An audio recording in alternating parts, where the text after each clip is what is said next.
Hello friends, मैं आज आपके लिए लेकर आई हूँ आपकी फील्ड से रिलेटेड टॉपिक जो आपके लिए बहुत ही ज़्यादा बेनिफिशियल होगा। और इसमें हम अब टॉपिक डिस्कस करेंगे antenatal assessment. It comprise the three main portion: clinical sign of pregnancy, collection of history and antenatal examination. In the clinical sign of pregnancy, there are the three main signs: presumptive signs, probable signs और positive signs. In the presumptive signs जो होते हैं, इसमें जो female होती है उसके menstruation stop हो जाते हैं, नोज़िया फील होता है, वॉमिटिंग और मॉर्निंग सिकनेस जैसे सिम्टम्स होते हैं। फ्रीक्वेंसी ऑफ मिचुरेशन, इसका मीन्स है कि फीमेल को बार बार यूरिन पास आउट होता है, टेंडरनेस होती है ब्रेस्ट की और फुलनेस हो जाती है। और उसके बाद आता है क्यूकनिंग। क्यूकनिंग क्या होती है? क्यूकनिंग होती है मूवमेंट्स, लाइक फीटस की मूवमेंट्स फील होती हैं। और उसके बाद आता है जो ब्रेस्ट होती है उसकी पिगमेंटेशन इंक्रीज़ हो जाती है और ब्रेस्ट डिस्चार्ज बढ़ने लगता है। Next is the vaginal mucosa. जो विजाइनल मिकोज़ा है उसकी सर्कुलेशन है, ब्लड सर्कुलेशन इम्प्रूव हो जाती है, जिसके डार्क डिस्कलरेशन हो जाती है विजाइनल मिकोज़ा की, और उसको हम चैडविक साइंस बोलते हैं। और जो अबडमन होता है उसकी भी स्किन पिगमेंट हो जाती है और उसको हम स्ट्रे ग्रेविडारम बोलते हैं। Next is the in the probable sign. Probable sign में क्या होता है? जो अबडमन है, फिजिकल साइंस आते हैं। अबडमन का साइज़ बढ़ जाता है, यूट्रस के साइज़, शेप और कंसिस्टेंसी में चेंजेस आने लगते हैं। फीटस की पाल्पेशन फील होती है फीमेल को, सर्विक्स में चेंजेस आते हैं और जो प्रेगनेंसी टेस्ट है वो भी पॉजिटिव आ जाता है। And Braxton Hicks contractions. Braxton Hicks contraction जो होते हैं इसमें फ़ीमेल को कॉन्ट्रैक्शंस फील होते हैं, कॉन्ट्रैक्शंस आती हैं, बट जो कॉन्ट्रैक्शंस होती हैं विदाउट एनी पेन होती है। और उसके बाद आते हैं पॉजिटिव साइन। पॉजिटिव साइन से प्रेगनेंसी कंफर्म हो जाती है।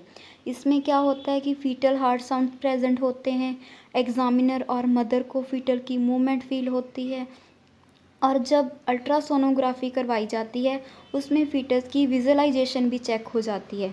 विजुअलाइजेशन में फ़ीटस की अबनॉर्मेलिटी, उसकी कन्जेंटल प्रॉब्लम्स डिटेक्ट हो जाती हैं। सेकंड नंबर पे आता है जो collection of history from the pregnant women. इसमें क्या है, हम सोशो इकोनॉमिक डाटा लेते हैं। In the socio economic data हम मैटरनल का, मदर का एज, उसका नेम, उसका address, presenting address, education qualification, religion और उसका ऑक्यूपेशन, ड्यूरेशन ऑफ मैरिज, उसकी मैरिज को कितना टाइम हो चुका है, उसका period of gestation. Period of gestation में क्या होता है, उसकी प्रेगनेंसी के वीक्स, डेज कितने ऊपर चले गए हैं और कितने वीक्स ऊपर हैं, इन सब का हम सोशियो इकोनॉमिक डाटा से पता लगाते हैं। और उसके बाद आती है हेल्थ हिस्ट्री, वुमेन की हेल्थ हिस्ट्री। हेल्थ हिस्ट्री में हम वुमेन की चीफ कंप्लेंट्स और जो प्रेजेंटिंग कंप्लेंट्स होती है, लाइक प्रेग्नेंट वुमेन को नोज़िया फील हो रहा है, उसको वॉमिटिंग, उसको मॉर्निंग सिकनेस जैसी जो साइन एंड सिम्टम है वो फील हो रहे हैं, उसकी स्लीप का पैटर्न गुड है, एपेटाइट पुअर है, गुड है, नॉर्मल है, अबनॉर्मल है, ऐसी सारी सिचुएशंस हम कलेक्ट कर लेते हैं। और उसकी मेडिकल प्रॉब्लम। फिर उसके बाद आती है फैमिली हिस्ट्री। फैमिली हिस्ट्री में हम history of multiple pregnancy, like किसी की मल्टीपल प्रेगनेंसी तो नहीं थी पहले, कनिजेनिटल प्रॉब्लम्स, डायबिटिक मेलाइटस चेक करते हैं, हाइपरटेंशन और कार्डियक डिसीज से तो कोई फैमिली मेम्बर सफ़र नहीं कर रहा। और ये जो सब साइन एंड सिम्टम होते हैं, हिस्ट्री होती है, इससे हम वुमेन को हाई रिस्क कैटेगरी में डाल सकते हैं अगर उसको हाई रिस्क होगा। और उसके बाद उसकी मेंस्ट्रुएशन हिस्ट्री। मेंस्ट्रुएशन हिस्ट्री में हम क्या क्या चेक करेंगे, उसकी एज कितनी थी जब उसको मेंसेस स्टार्ट हुए थे, और उसका साइकिल, जो साइकिल है पूरा 28 डेज़ का है और उससे कम है या उससे इंक्रीज डेज़ हो जाते हैं। उसकी ड्यूरेशन ऑफ मेंसेस कितने दिनों तक रहते हैं, कितने वीक तक रहते हैं, and amount of blood flow, and उसकी लास्ट एमपी का मतलब है लास्ट मेंस्ट्रुएशन पीरियड उसको कब हुए थे। और उसके बाद आती है ऑब्स्टेट्रिकल हिस्ट्री।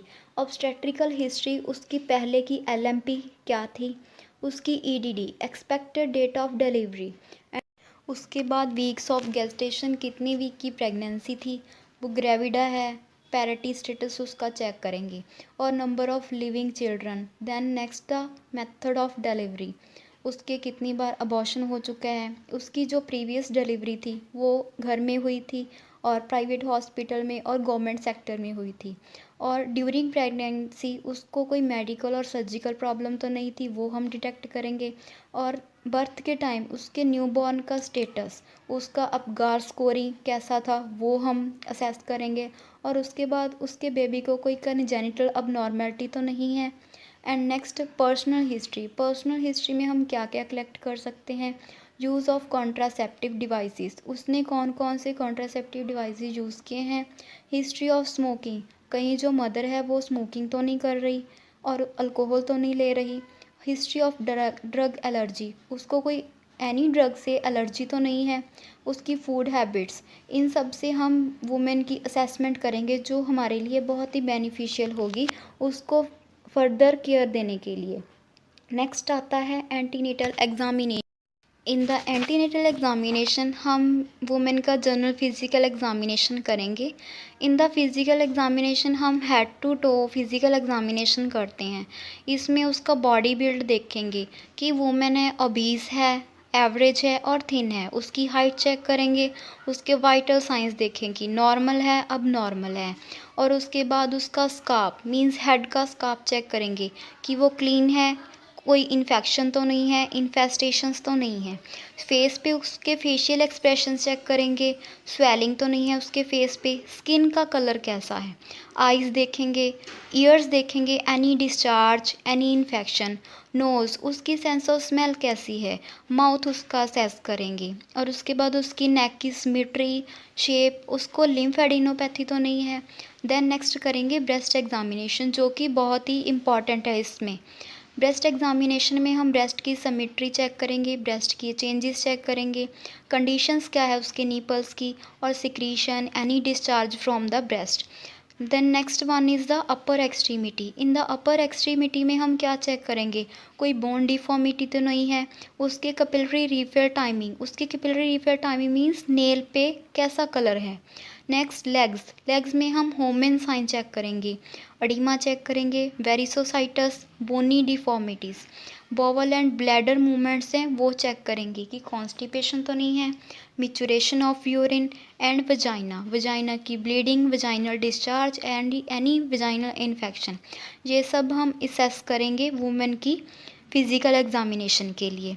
और उसके बाद आता है abdominal examination. It is defined as the examination of a pregnant woman to determine the normalcy of fetal growth in relation to gestational age, position of fetus in uterus and its relationship to the maternal pelvis. abdominal examination में हम क्या करेंगे, maternal woman की examination करेंगी कि fetal की जो growth हो रही है उसकी gestational age के according proper हो रही है, उसकी पोजीशन क्या है उसके यूट्रस में, और उसका यूट्रस के पेल्विस के साथ रिलेशनशिप कैसा है।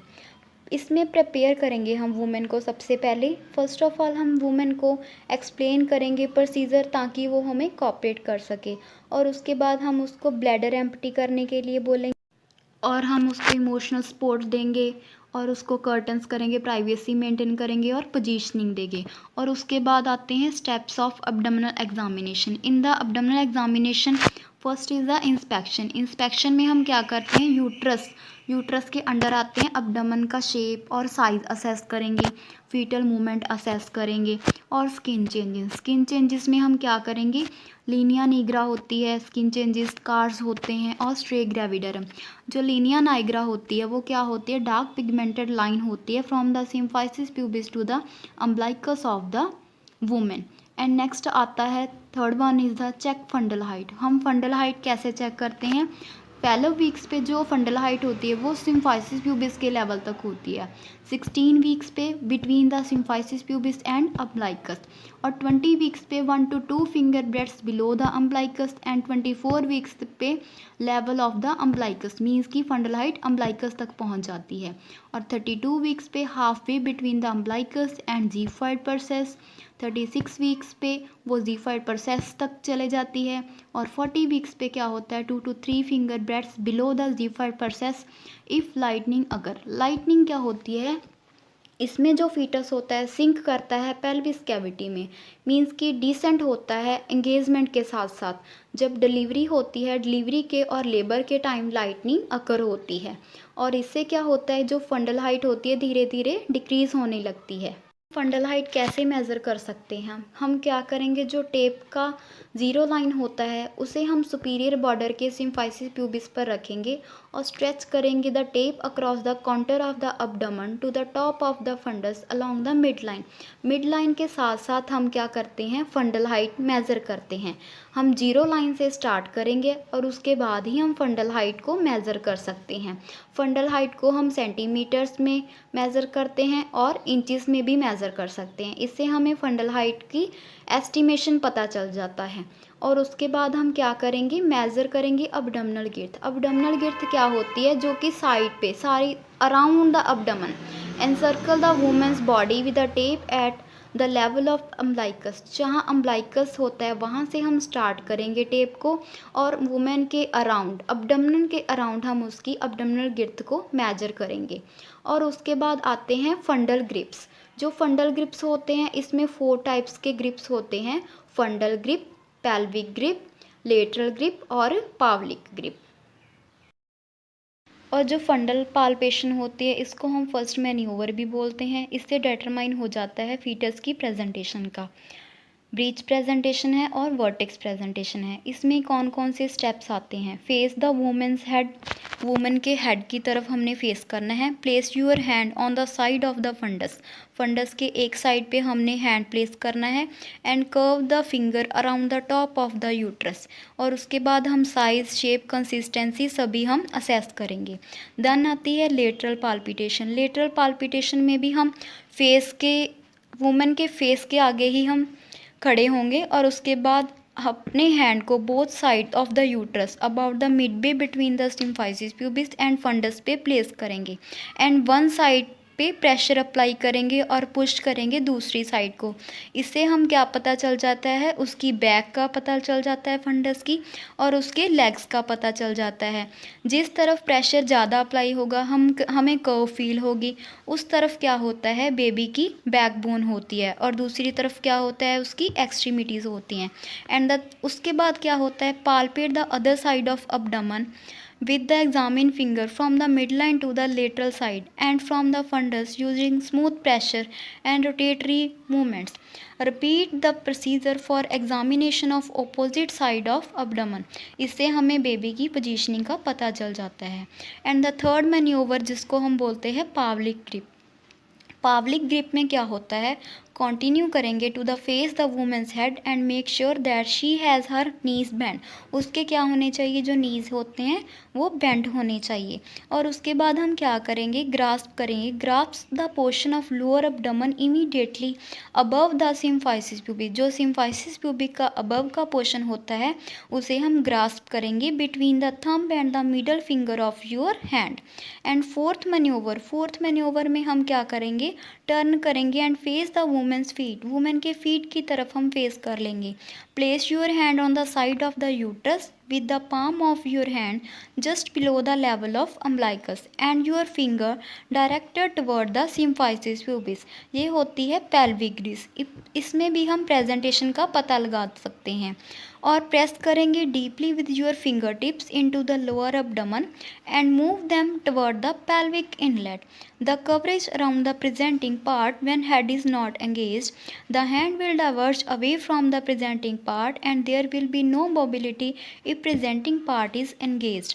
जो फोर्थ पाल्पेशन होती हैं वो जब हम डिलीवरी का टाइम होता है, लेबर का टाइम होता है, तब हमें क्या होता है, प्रेजेंटिंग पार्ट फीट होता है। और उसके बाद हम क्या करेंगे, आस्कल्टेशन। आस्कल्टेशन में क्या करते हैं, fetal heart sound can be heard by stethoscope from the 18 to 20 weeks onward. It state whether fetus is alive और नॉट।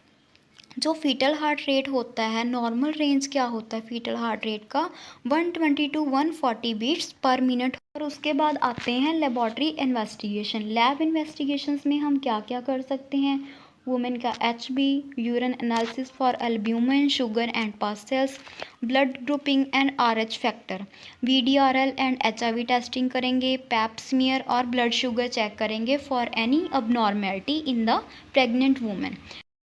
अब नेक्स्ट है कि हम EDD कैसे निकालेंगे, एक्सपेक्टेड डेट ऑफ डिलीवरी।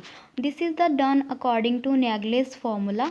इस फार्मूले में हम क्या करते हैं, इफ एग्जांपल लेते हैं, जैसे कि LMP 14 नवंबर 2006 ली है, उसमें हम क्या करेंगे, 9 मंथ प्लस करेंगे और 7 डेज प्लस करेंगे और EDD निकाल लेंगे। अब उसके बाद आते हैं एंटीनेटल असेसमेंट के रोल ऑफ नर्स। मीन्स की रोल ऑफ नर्स क्या है। First of all nurse collect करेगी subjective and objective data from the pregnant women during her first antenatal visit, और उसके बाद nurse do subsequent prenatal visit to check the weight gain, mother का weight gain हुआ है, उसको edema तो नहीं है, उसका यूट्रस का साइज़, और सभी असेसमेंट क्या करेगी, वो प्रीनेटल विजिट के साथ साथ सभी असेस करेगी। जो नर्सिस का फर्स्ट ऑफ ऑल रोल होता है वो होता है कलेक्शन ऑफ हिस्ट्री, इसमें आता है सब्जेक्टिव एंड ऑब्जेक्टिव डाटा, और उसके बाद नर्स क्या करेगी, डिटरमाइन करेगी EDD from the LMP। She help in high risk screening. High risk कैसे स्क्रीन आउट करते हैं, जो हमने पहले बताया था फैमिली हिस्ट्री में, सोशो इकोनॉमिक हिस्ट्री में, जो हाई रिस्क फैक्टर हैं उसके हिसाब से हम क्या करेंगे, मदर को हाई रिस्क स्क्रीनिंग में डाल देंगे। और उसके बाद nurse help in fetal assessment by monitoring fetal height, fetal heart tone and fetal activity by the fetal heart sound stethoscope auscultation. Then next nurse play role in assessment of danger sign in pregnancy. nurse क्या करेगी, जो danger science होते हैं pregnancy के वो assess करेगी, और वो किस हिसाब से करेगी, according to high risk cases. And next करेगी nurse also help to assess the families prenatally, plan strategies and intervention which will promote their optimal adjustment to the parenthood। और ये होते हैं नर्स के रोल। थैंक्स।